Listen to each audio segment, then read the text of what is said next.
Zdarzają się takie wybory miejsc, które z pozoru są przypadkowe. Człowiek trafia gdzieś tylko na chwilę, może przyjazdem, może przez okoliczność, która miała trwać dzień, tydzień, najwyżej miesiąc, a potem zostaje na lata. Bywa, że to miejsce okazuje się darem od Boga, albo jeśli ktoś woli, przeznaczeniem losu. Bo nagle odkrywamy, że to miejsce jest piękne, że ludzie są tu życzliwi, że czujemy się bezpiecznie, że to, co wydawało się przypadkowe, staje się naszym własnym punktem na mapie świata. W takich miejscach ludzie powoli zapuszczają korzenie, dzieci zaczynają do szkoły, do przychodni, do sklepu, do apteki, wszędzie jest blisko. Z czasem tworzy się codzienność, która daje poczucie stabilizacji. Ale są też tacy, którzy zostają w danym miejscu nie dlatego, że je pokochali, ale z przyzwyczajenia, zabawy przed zmianą, przed powrotem, z niechęci do przyznania się przed sobą, że coś nie wyszło, albo z nadziei tej złudnej, że może jeszcze wydarzy się tu coś dobrego, że się zmieni, że życie zakwitnie, choć dziś jest szaro, buro i ponuro. I nawet jeśli to miejsce bywa trudne, to staje się nasze, bo dzieją się tu rzeczy dobre i złe, takie jak w życiu. Zupełnie inną grupę stanowią ludzie, którzy wciąż jakby przed czymś uciekali, coś chcieli zostawić za sobą. Nieudane związki, złe wspomnienia, słabe wybory. Jakby wierzyli, że sama zmiana adresu, miasta, kraju, miejsca wystarczy, by uciec przed problemami z przeszłości. Bywa, że jest to dobra decyzja, kiedy jesteśmy w miejscu toksycznym, niebezpiecznym. Trzeba wtedy odejść dla siebie, dla bliskich, dla życia. Ale tylko wtedy, gdy to, co nas boli, jest naprawdę na zewnątrz. Gorzej, jeśli źródło trudności jest w nas samych, a my tylko zmieniamy adres. Wtedy ta ucieczka staje się iluzją, bo to, przed czym próbujemy uciec, biegnie obok nas jak cień. Nieraz wraca nocą, przyszywa ciszę, zatruwa dzień. Jeśli nie przepracowaliśmy tego, co boli, to zabieramy ten ból ze sobą. Możemy zmienić miejsce, ale nie zmienimy samych siebie.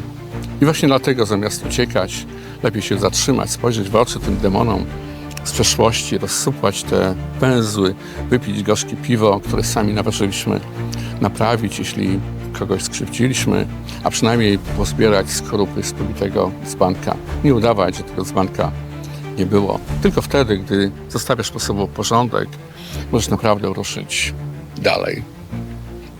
Pamiętam pewnego człowieka, nauczyciela, żonaty, 2 dzieci, inteligentny, ale przegrał z nałogiem i samym sobą.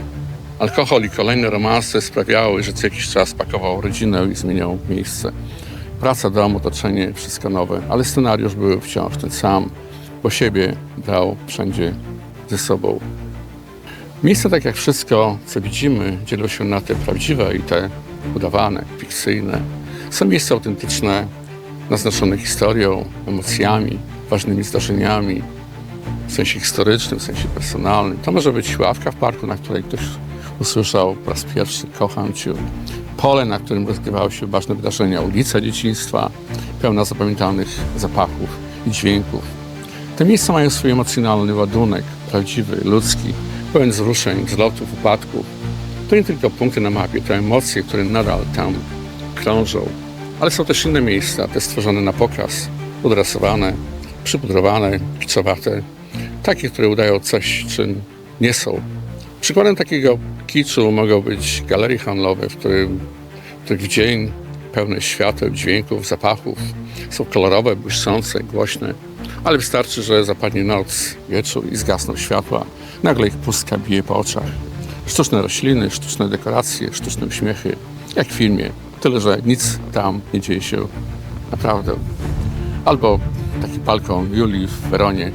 Romeo i Julia, postacie fikcyjne, a jednak tysiące ludzi zjeżdżają tam każdego dnia z całego świata, by zobaczyć balkon, który nie ma z nimi nic wspólnego. Ale skoro była potrzeba, to stworzono iluzję na potrzeby romantyzmu, turystyki, selfie. I ludzie stają tam wzruszeni, nie zadając sobie pytania, czy to miejsce jest prawdziwe. Ale może ich emocje są już prawdziwe. I teraz pytanie, jaki powinien być nasz stosunek do miejsc, przez które wędrujemy.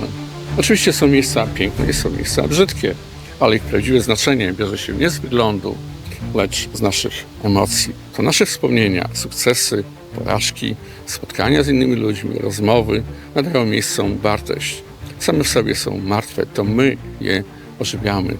Dlatego trudno oddawać uniwersalne porady, bo każdy z nas ma inne potrzeby. Jedni szukają stabilności i ciszy, inni przygody i ustawicznej zmiany. I każdy ma prawo do własnych wyborów. Tym, którzy marzą o czymś więcej, warto przypomnieć bajkę o chłopcu z wioski, który postanowił zostać królem i ruszył do stolicy, bo w małych miejscach, choć bezpiecznych, trudno wzlecieć ponad wyznaczony przez społeczność poziom. Brakuje przestrzeni, brakuje startu, nieraz brakuje powietrza. Zdarzają się powroty do znanych miejsc, ale nie każdy powrót ma sens. Nawet jeśli jakieś miejsce kojarzy nam się dobrze, po latach już nie jest to samo. Pozmieniają się ulice, budynki, a przede wszystkim ludzie. Tych, których kochaliśmy, których znaliśmy, często już tam nie ma. To miejsce już nie jest to samo. I jeszcze jedno. Nie zostawaj za długo tam, gdzie nie powinno cię być. W miejscach jałowych, toksycznych, w relacjach, które nie dają nadziei. Bo one nas zjadają od środka, męczą i rzadko kiedy się zmieniają. Ludzie też rzadko kiedy zmieniają się na lepsze. Jeśli czujesz, że twoje myśli i serce biegną gdzieś indziej, niech nogi również ruszą w drogę.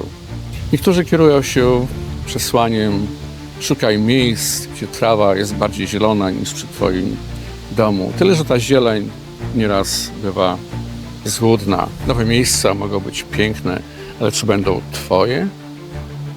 Czy będziesz się czuć jak u siebie? Bo nawet jeśli zachwycą, to nie zawsze dają poczucia bycia u siebie. Czasem jesteśmy tylko gośćmi, nieraz nieproszonymi.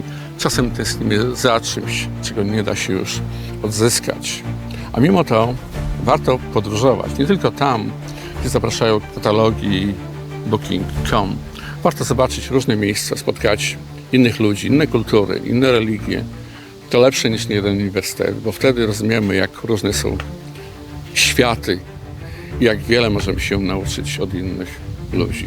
I może najważniejsza rada, to nie miejsca mają znaczenie, ale emocje, które z nimi wiążemy. A emocjami, wbrew pozorom, można zarządzać. Możemy wybierać miejsca, które karmią naszą duszę, które są spójne z tym, kim jesteśmy, które dają wibracje zgodne z nami, bo wtedy to nie ślepy los, ani przypadek, ani inni ludzie decydują o naszej drodze, tylko my sami. I zostajemy tam, gdzie są nasze skarby, a odchodzimy z miejsc, które błyszczą tylko na zewnątrz, gdzie iluzja przykrywa pustkę. Już na zakończenie, bo przecież chodzi o to, żeby być tam, gdzie jesteśmy naprawdę obecni, tam, gdzie czujemy, tam, gdzie jesteśmy sobą, a nie tylko gdzieś przypadkowo na chwilę. To nie budynki, nie ulice, te emocje tworzą miejsca.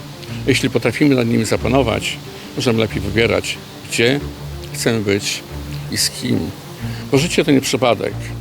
To powinien być twój wybór. A ty?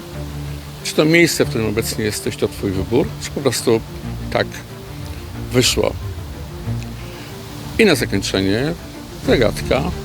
Pierwsza osoba, która napisze, w jakim miejscu obecnie jesteśmy, otrzymuje nagrodę niespodziankę z logo Vibes of Life. Do zobaczenia.